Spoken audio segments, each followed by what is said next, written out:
Good afternoon, folks. This is Fred Campos, owner of DFW Website Designers. It is Friday, May the 28th, 2021. This is episode number 213 of your 3 business tips at 3 o'clock in around 3 minutes.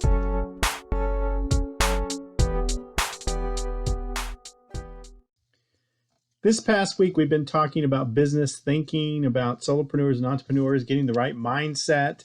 On Wednesday, we talked about business fears, and yesterday we talked about having thick skin to get through it as an entrepreneur, as a solopreneur. Today, we're going to talk about business failures. We're going to talk about money, management, and planning. It is said that 80% of small businesses fail within the first 2 years, and there's dozens of reasons why. You can look them up, Google them as well. As a business owner, as a website designer, watching about 400 small businesses over the course of the last decade, there are certain things that I've seen that are definitely number one, and they line up with what you would find if you were studying this as well.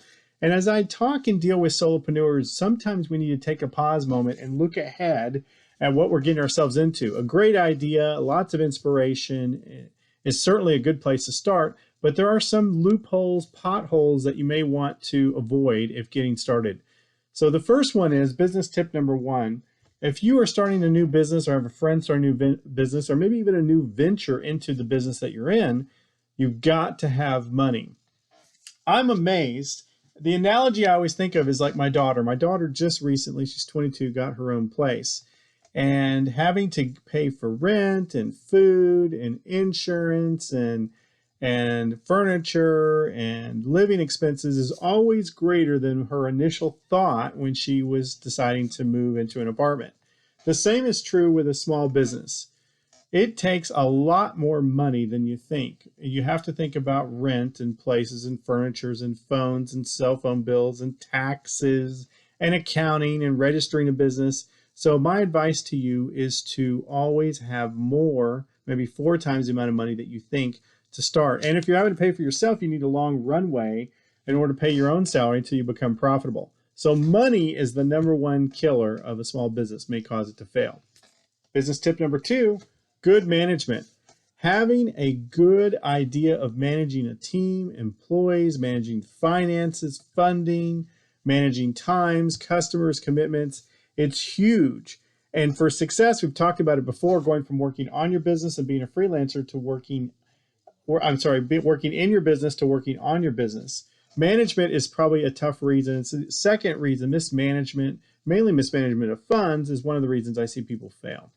And third, it's planning. You got to plan your work so you can work your plan. You should have a business plan. You should get some help with that. And you should have good accountings, attorneys sometimes, good planning of getting your business formatted, good planning for your taxation, good planning for sales, collections. If you got partners in the business, good planning on what you both expect from each other, how you're going to do things. Basically, you got to have a plan or you will plan to fail. These are just the highlight reels. There's lots more things. Owning your own business can be the most wonderful thing you ever do in your life, or it can be the most tragic thing you can ever do in your life. It's very much like a marriage. You got to spend lots of time and do it right and have your ducks in a row, or you will be one of that 80% that doesn't make it. These are some of the things that I'm thinking about as I take my business to the next level. I share what I'm learning with you because I want you to be awesome. Now go back to sleep and have a good weekend.